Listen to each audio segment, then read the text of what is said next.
সম্মানিত দর্শক শ্রোতা, সালাম নেবেন। আসসালামু আলাইকুম ওয়া রাহমাতুল্লাহি ওয়া বারাকাতুহু। আজ আমি আপনাদেরকে ইন্টারনালি একটি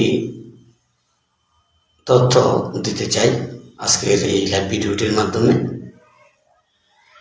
যারা এই মুহূর্তে লাইভ ভিডিওতে সম্পৃক্ত রয়েছেন তাদেরকে অনুরোধ করব ভিডিওটি একটু শেয়ার দেওয়ার জন্য, কারণ আজকের এই তথ্যটি অত্যন্ত গুরুত্বপূর্ণ হতে চলেছে।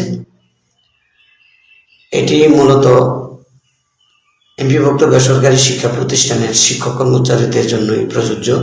শুরু করছি বিস্তারিত। বর্তমান 2024-25 অর্থ বছরের বাজেটের সময়সীমা কিন্তু শেষ পর্যায়ে, অর্থাৎ আগামী 30 জুন পর্যন্ত 2024 এবং 25 অর্থ বছর এর বাজেট সময়সীমা। উক্ত বাজেট হতে শিক্ষকদের চিকিৎসা ভাতা এবং বাড়ি ভাড়া দেওয়া হচ্ছে না, কারণ এ জাতীয় ভাতাগুলো প্রদান করা হলে এখানে সরকারকে প্রায় 1100 কোটি টাকা গুনতে হবে। তো বর্তমানে এই অর্থটা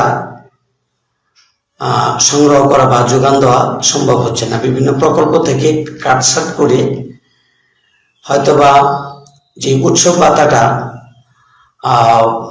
করা হয়েছে, অর্থাৎ শিক্ষকদের 25% বাড়িয়ে 50% এবং তৃতীয় ও চতুর্থ শ্রেণী কর্মচারীদের 50% থেকে আরো 25% বাড়িয়ে 75% করা হয়েছে। সেই উৎসব ভাতা ঈদুল আজহা হয়তোবা দেওয়া হবে এবং এই প্রজ্ঞাপনটা অল্প সময়ের মধ্যে জারি হতে চলেছে। বিশ্বস্ত সূত্রে এই বিষয়গুলো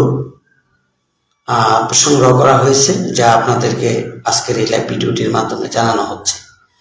আমরা অনেকেই অধীর আগ্রহ ছিলাম যে শিক্ষা মন্ত্রণালয় হতে বিদায়ী শিক্ষা উপদেষ্টা শিক্ষকদের উদ্দেশ্যে বলেছিলেন যে হয়তোবা অনেক কিছু দিতে পারবো না, তবে শুরুটা করতে হবে ঈদুল আজহা থেকে, এবং সেটা হবে ঈদুল উৎসব ভাতা, চিকিৎসা ভাতা, বাড়ি ভাড়া এবং প্রণোদনা, মানে এই ভাতাগুলো দেওয়া হবে, তিনি কিন্তু বলে গিয়েছিলেন। কিন্তু এই আর্থিক সংকটের কারণে এখন থেকে দেওয়া হচ্ছে না। তো ইনশাল্লাহ আশা করা যাচ্ছে যে আগামী অর্থ বছর 25-26 এ মেডিকেল উৎসব ভাতা, অন্যান্য ভাতা প্রদান করা হবে।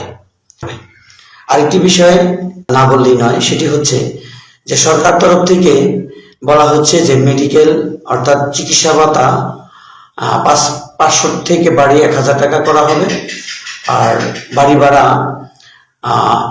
1000 থেকে দ্বিগুণ করে 2000 টাকা করা হবে। কিন্তু শিক্ষক নেতৃবৃন্দ কোনোভাবেই মানছেন না। তারা বলতেছেন যে কম হলো 20 থেকে 25% বাড়ি ভাড়া দিয়ে আমাদের শুরু করতে হবে। এই বিষয়টি এখনো কিন্তু শুরু হয়নি, যদিও এটি এখন স্টে রয়েছে। তো আশা করা যাচ্ছে এর একটি ভালো দিক আশা করব, এবং আমরা ইনশাল্লাহ আগামী বাজেটে সেটা পাবো আশা করা যাচ্ছে। এবং আমাদের সামনের দিনগুলো আরো যেন সমুজ্জ্বল হয়, এবং আমরা যেন বরাবর ইনশাল্লাহ আরো আর্থিকভাবে হতে পারি, সে ব্যাপারে আমাদের সোচ্চার হতে হবে, এবং যথাযথ নেতৃত্বের মাধ্যমে আমাদেরকে আন্দোলনে যেতে হবে, আন্দোলন বেগবান করতে হবে, যাতে আমরা আমাদের